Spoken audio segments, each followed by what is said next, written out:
महमूद गजनवी,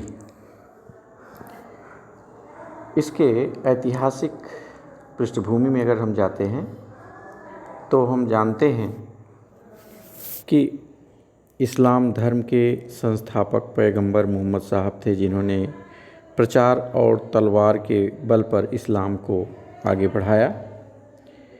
8वीं शताब्दी के आरंभ में अरबों ने सिंध प्रदेश पर आक्रमण किया था, लेकिन भारतीय प्रतिरोध में वो टिक नहीं सके थे और वे स्थायी शासन नहीं कर सके थे।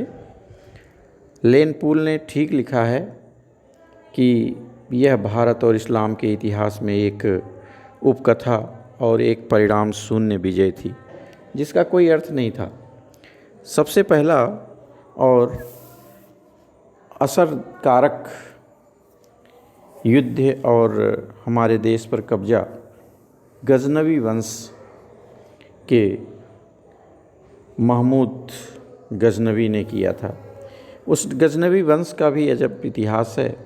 एक छोटा सा गजनी का स्थान जो अफ़गानिस्तान में है, वहाँ 962 ईस्वी में अलप्तगीन नाम के एक तुर्क अधिकारी ने गजनी में एक छोटा सा राज्य स्थापित किया और इसी नाम से वह गजनवी वंश बन गया, स्थान के नाम पर।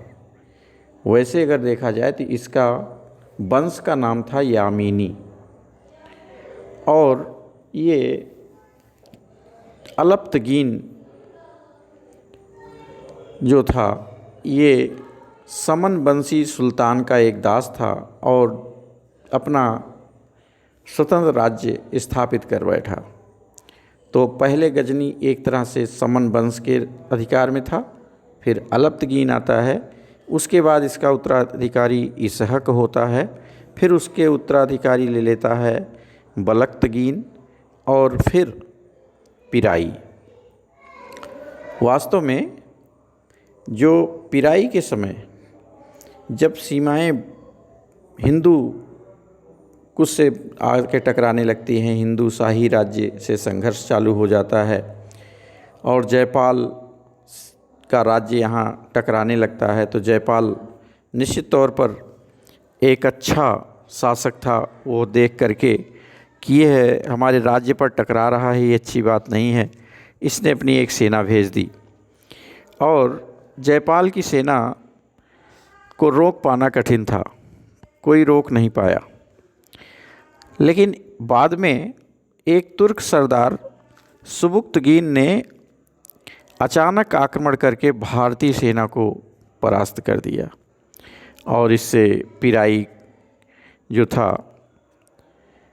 वह छोटा हो गया। सुबुक्तगीन जो उसका सरदार था जिसने भगाया, वह वहाँ का मुख्य नेता बन गया और उसने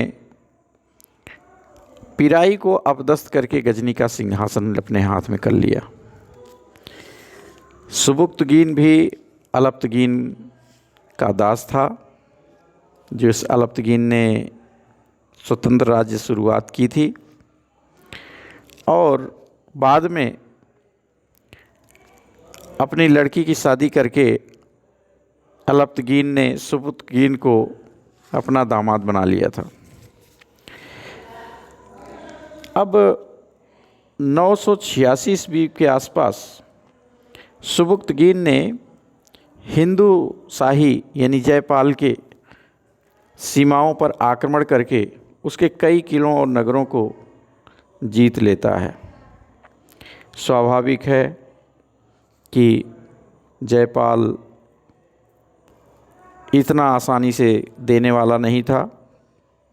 बढ़िया संघर्ष होता है, जमकर संघर्ष होता है, जयपाल जीतने की स्थिति में रहता है, लेकिन उसी समय भीषण तूफान ने सत्ता पलट दी, बाजी पलट दी और विवश होकर जयपाल को बहुत ही अपमानजनक संधि करनी पड़ गई। और इस संधि के बाद बहुत सारे प्रदेश, जो प्रदेश का क्षेत्र था वह जयपाल से सुबुक्तगीन के पास पहुंच गया और सुबुक्तगीन ने लमगान से लेकर पेशावर तक पर अपना अधिकार जमा लिया। पेशावर के मिल जाने के बाद उसे बहुत सारा धन भी प्राप्त हो गया। इस तरह से सुबुक्तगीन को भारतीय विजय एक तरह से खजाने की चाबी मिल गई। 997 ईस्वी में सुबुक्तगीन की मृत्यु हो जाती है और उसके बाद एक सामान्य अधिकारी महमूद गजनवी अब शासन संभालता है, जिसका जन्म 971 ईस्वी में हुआ था और जिसका पिता सुबुक्तगीन और उसकी माता जाबुलिस्तान की एक तुर्क सरदार की पुत्री थी। यह जब बचपन में अपनी सैन्य संचालन क्षमता दिखाया तो इसके पिता बहुत खुश हुए और इसे बहुत सारे अधिकार मिले। 994 में ही उसने खुरासान की सेना का संचालन किया। हिरात, खुरासान, निसापुर जैसे क्षेत्रों को जीतने में अपने पिता सुबुक्तगीन का बहुत बड़ा सहयोगी रहा। इस विजय के बाद वो खुरासान का प्रांतीय सूबेदार बना दिया जाता है अपने पिता द्वारा। लेकिन जब पिता की मृत्यु होती है तो उसका छोटा भाई जो इस्माइल था उसको लोगों ने सुल्तान बना दिया, जबकि योग्य यह था। लेकिन यह चूँकि वहाँ उपलब्ध नहीं था, ये खुरासान में था, ये वहाँ से चलता है और अपने भाई को पराजित करता है और पराजित करके साम्राज्य पर कब्जा कर लेता है। ये अपने भाई के साथ उदारता का व्यवहार दिखाता है और उसका वध नहीं करता, उसे छोड़ देता है। 998 ईस्वी में ठाक बाट के साथ अपना राज्यारोहण करता है और इसने खुरासान और बुखारा के राज्य के आधे भाग पर अपना अधिकार जमा लेता है और अपने आप को गजनी का स्वतंत्र शासक घोषित कर देता है। इस अवसर पर उसने सुल्तान की पदवी धारण की। ध्यान रखने की बात है, सुल्तान की पदवी यहीं से चालू होती है और बगदाद के जो खलीफा थे उस समय के, अल कादिर वल्लाह, इन्होंने इस जीत को मान्यता भी दे दी और इन्हें अलग से अमीन उल मिल्ला और अमीन उद दौला की उपाधि भी दी। अमीन उल मिल्ला का मतलब था मुसलमानों का संरक्षक और अमीन उद दौला का मतलब था साम्राज्य का दाहिना हाथ। यानी यह एक बहुत बड़ी उपाधि थी जो मुसलमानों के लिए सामान्य बात नहीं थी और ये पहला व्यक्ति था जो इस तरह की उपाधि लेता है। महमूद गजनी इसके बाद अपने राज्य के विस्तार पर ध्यान देता है और पड़ोसी शत्रु राज्यों पर, अर्ध स्वतंत्र छोटे राज्यों पर आक्रमण करके उनको जीत लेता है। 999 में माना जाता है कि उसने खुरासान पूरा जीत लिया। 1002 तक सीस्तान राज्य जीत लिया। 1012 में गरस्तान जीत लिया। 1017 तक ख्वारिज़्म राज्य और 1920 तक आते आते गौर राज्य को जीत लिया। इतने सारे क्षेत्रों पर इसने अपना अधिकार कर लिया। अब इसका राज्य जो भारत से टकरा रहा था, यह चाह रहा था भारत पर कि यहाँ साम्राज्य विस्तार किया जाए। इसके लिए अब यह सोचने लगा।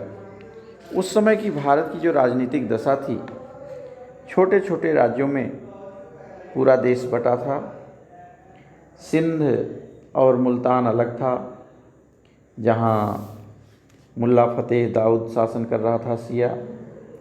हिंदू शाही राज्य अलग था, जो चिनाव और उत्तर पश्चिमी सीमा में फैला था, पंजाब में था। कश्मीर रानी दिद्दा के हाथ में था। कन्नौज का राज्य, यहाँ राज्यपाल पहले शासन कर रहा था। बंगाल की बात करें तो यहाँ महिपाल शासक था, और इसी के समय दक्षिण के राजेंद्र चोल ने आक्रमण भी किया था। सांभर की बात करें तो यहाँ चौहानों की शक्ति थी। विग्रह राज्य द्वितीय इस समय शासन कर रहा था। चालुक्य, चंदेल, परमार की बात करें तो गुजरात के चालुक्य थे, बुंदेलखंड में चंदेल थे, मालवा के परमार थे, ये राज्य कर रहे थे। दक्षिण के राज्य, हम कहें कि दक्षिण के राज्यों में कल्याणी के परवर्ती चालुक्य और तंजौर के चोल काफ़ी शक्तिशाली थे। राजतंत्रात्मक व्यवस्था थी, सामंती व्यवस्था और जागीरदारी व्यवस्था, ठेकेदारी व्यवस्था, सारी चीज़ मिक्स चल रही थी। सामाजिक दशा को देखें तो उस समय की स्थिति बहुत अच्छी नहीं थी, और समूचा हिंदू समाज आपस में बटा हुआ था। जाति व्यवस्था बढ़ चुकी थी। स्त्रियों की दशा नीचे जा रही थी, गिरती जा रही थी। आर्थिक स्थिति में अगर हम बात करें तो आर्थिक स्थिति में हम बहुत ऊपर थे, हम सोने की चिड़िया थे। हमारे यहाँ धन, वैभव, विलासिता खूब थी, सोने चांदी खूब थे, और समाज में दान पुण्य की प्रवृत्ति भी खूब बढ़ी चढ़ी थी। मंदिरों के पास खूब धन इकट्ठे हो रहे थे।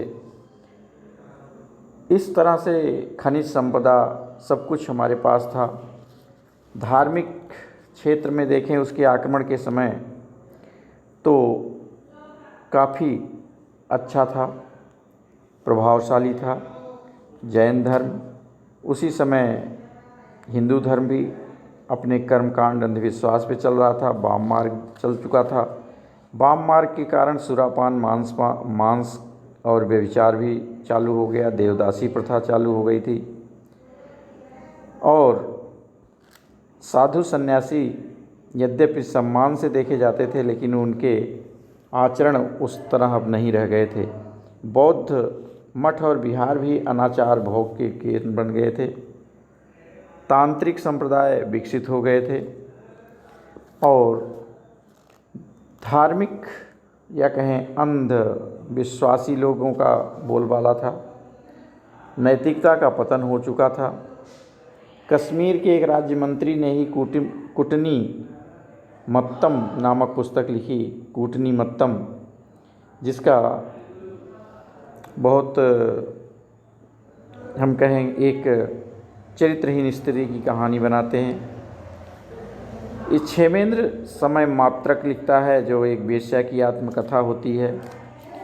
तो इस तरह से देखते हैं कि बहुत सारी स्थिति ऐसी हो जाती है जिस समय युद्ध के लिए हमारे ऊपर कागार पे टकरा रहा था महमूद गजनी, उस समय की ये स्थिति थी।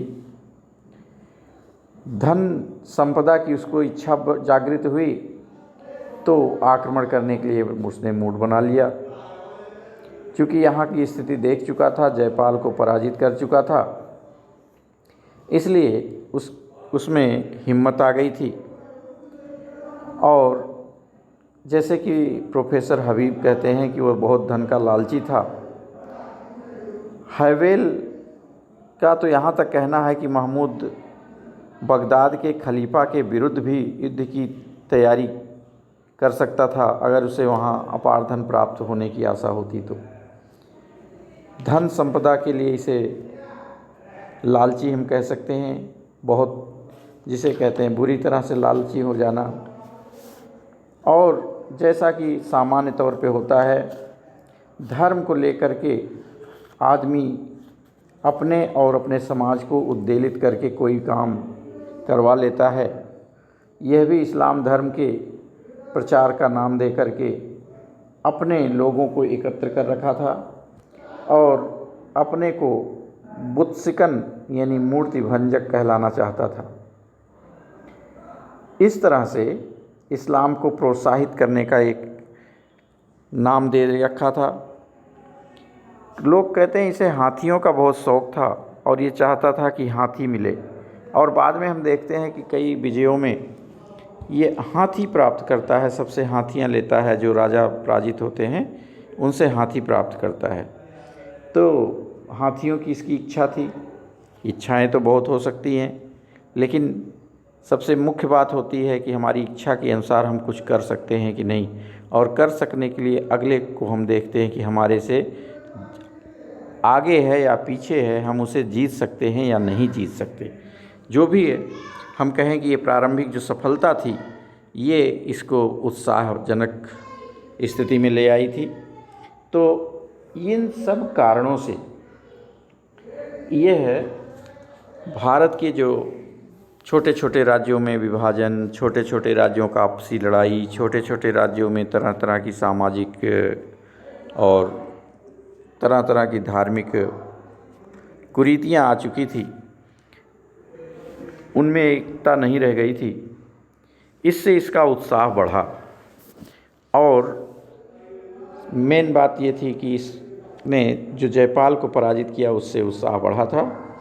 हम कारण तो बहुत सारे गिना सकते हैं और कारण तो बाद में गिनाई जाते हैं, लेकिन जैसा कि माने तो मूल रूप से कारण था धन की इच्छा, और दूसरा हम कह सकते हैं कि इस्लाम का प्रचार।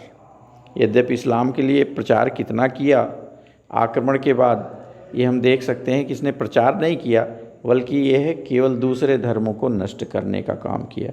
दूसरे धर्म यानी हिंदू धर्म, बौद्ध धर्म को नष्ट करने का काम किया। इस्लाम के प्रचार का कोई काम ऐसा किया हो कि जिससे हम लगे कि यहाँ किया, ऐसा कुछ दिखाई नहीं देता।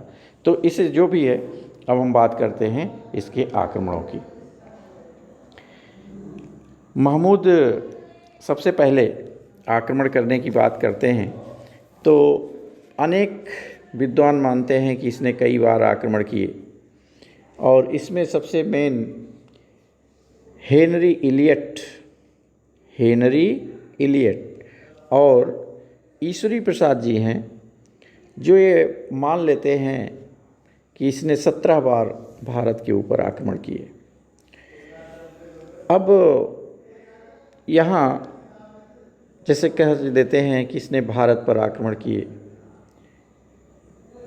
भारत इतना छोटा और इतना आसान नहीं था। हमारे लिए यह कंसेप्ट बहुत पहले क्लियर कर लेना चाहिए। और ना तो इसका राज्य उत्तर भारत के बहुत बड़े क्षेत्र में फैल चुका, ना यह पूरे भारत को जीतने की स्वप्न भी देख सके, ऐसी भी स्थिति नहीं थी। तो फिर भी हम जैसा परंपरा में हमारी किताबों में आता है, इसने भारत पर आक्रमण किए, भारत के सीमांत पर आक्रमण किए। हम ये कहें कि भारत के सीमांत दुर्गों पर आक्रमण किए। हम बहुत छोटे छोटे राज्यों को भी आज भी देख सकते हैं कि जिनको औकात कुछ नहीं है हमारे यहाँ, वो आक्रमण करने के लिए सोचने लगते हैं। तो बहरहाल ये आज की स्थिति है, हम पहले की बात कर रहे हैं। उस समय भी ऐसे ही स्थिति हो गई कि सीमांत दुर्ग पर ये सबसे पहले आक्रमण करता है और वहाँ के दुर्गों को जीत लेता है। छोटे छोटे दुर्गों को 1000 ईस्वी में शुरुआत वहाँ से होती है। इसके बाद वो दूसरा आक्रमण करता है हिंदू शाही राज्य पर, जयपाल। और यह महमूद को जानकारी मिली कि जयपाल सैनिक तैयारी कर रहा है, तो उसने जयपाल के ऊपर आक्रमण किया। जयपाल पराजित होता है और वह अपने संबंधियों और अधिकारियों सहित बंदी बना लिया जाता है। उसकी संपत्ति लूट ली जाती है, उसे अपमानित किया जाता है, राजधानी को लूटा जाता है और अपमानजनक संधि मानने को विवश किया जाता है, जिसमें 2.5 लाख स्वर्ण दीनार देने का और बहुत से हाथी देने का वादा करना पड़ा। अपने एक पुत्र को धरोहर के रूप में और एक पौत्र को भी धरोहर के रूप में देना पड़ा। ये पुत्र और पौत्र आपको ध्यान रखना होगा कि ये पुत्र और पौत्र वहाँ धरोहर के रूप में जाते हैं और बाद में भी फिर आएगा चिंता, ये जो अपने भारत में आ जाता है और अपने राज्य विस्तार की सोचता है। तो इसको ध्यान रखेंगे कि ये जयपाल का ही पुत्र पौत्र की हम बात कर रहे हैं, जिसे नौसा शाह कह देते हैं, सुखपाल कह देते हैं, ये उसका पौत्र है। बहरहाल तो ये पुत्र और पौत्र को भी धरोहर के रूप में रखना पड़ता है, जमानत के रूप में रहता है। इन सब पराजयों से और पुत्र और पौत्र को अपने धरोहर के रूप में एक मुस्लिम के हाथ में सौंपना, ये इतना अपमानजनक लगा कि जयपाल अपने आप को चिता के हवाले कर दिया, चिता में जलकर अपने जीवन को समाप्त कर दिया। अब तीसरा आक्रमण महमूद का जो माना जाता है, लगभग 1003 ईस्वी के आसपास, 1003 के आखिरी में या 4 के प्रारंभ में, ये मुल्तान के निकट सिंधु नदी को पार करता है और भेरा नगर, जिसे भटिया भी कहते हैं, भेरा या भटिया, जहाँ का राय बाजीराव आनंदपाल का एक करद सामंत था। करद यानी कर देने वाला सामंत था, जो कर देता था और सामंत की तरह से था। इसके ऊपर आक्रमण करते हैं महमूद गजनवी और 4 दिन तक युद्ध होता है। बाद में ये जब देखता है कि बाजीराव कि नहीं जीत पाएंगे तो अपने ही कटार से आत्महत्या कर लेता है। यहाँ भी महमूद गजनी लूटपाट करता है, जो उसका काम था, जिस धन प्राप्त करने की इच्छा जो थी, धन का लोलुप। चौथा आक्रमण फिर कहते हैं मुल्तान के शासक को दंड देने के लिए किया। वो सिया धर्म को मानने वाला करमाथी संप्रदाय का था। करमत या करामाथी संप्रदाय, ये अब्दुल फतह दाऊद या अब्दुल फतेह दाऊद नाम का व्यक्ति था, जो वहाँ पर शासन कर रहा था। ये करमाथी लोग जो थे, ये इतने कट्टर नहीं थे और गजनी ने आक्रमण किया तो गजनी चाहता था कि पहले हम सिंधु नदी के किनारे चलते हुए आनंदपाल के राज्य से होकर के और हम उस पर आक्रमण करें। आनंदपाल ने मार्ग देने को, सेना का मार्ग देने से मना कर दिया। अब आनंदपाल ने पेशावर में उसका सामना किया, लेकिन आनंदपाल हार जाता है। उसे कश्मीर की तरफ भागना पड़ता है और महमूद गजनवी मुल्तान की तरफ बढ़ता है और फतेह दाऊद भी सामना करता है, लेकिन वो भी परास्त होता है। अब महमूद गजनी ने शिया संप्रदाय के अब्दुल फतह को क्षमा कर देता है और कहता है कि कट्टरता से इस्लाम का पालन करो और हमें कर देते रहो। और यहाँ यह भी है कि महमूद ने जयपाल के पुत्र सुखपाल को, अभी मैंने जो चर्चा की थी, जो बंदी बना के ले गया था, जो गिरवी के रूप में रखना पड़ा था जयपाल को, उसका पुत्र का लड़का पौत्र सुखपाल, जो सेवकपाल के नाम से अपने को कर रखा था, बाद में उसे मुसलमान बना दिया गया था गजनी जाने के बाद, और उसी को यहाँ पर राज्यपाल नियुक्त कर देता है गजनवी ने। यानी ध्यान रखने का है कि मुल्तान का शासक मुल्ला फतेह दाऊद को हटाकर सुखपाल को बनाया जाता है, जिसे जब मुसलमान बनाया गया उस समय उसका नाम दे दिया गया था नौसा शाह। नौसा शाह नाम से उसे पुकारा जाता था। तो उसे राज्यपाल बना दिया जाता है और वो अपने गजनी लौट जाता है। राज्यपाल इसलिए बनाया कि वह इस एरिया से अच्छे से परिचित था, इसलिए उसे यहाँ का राज्यपाल बना दिया गया। अब इसके अगले आक्रमण की चर्चा होती है। इसका 5वां आक्रमण महमूद गजनी जब लौट जाता है तो नौसा शाह या सुखपाल, जिसने इस्लाम धर्म को स्वीकार कर लिया था, जयपाल का पौत्र, इसने मुस्लिम धर्म को त्याग दिया और अपने को सेवकपाल के नाम से शासक घोषित कर दिया, स्वतंत्र घोषित कर दिया। मैंने बताया इसका नाम था सुखपाल।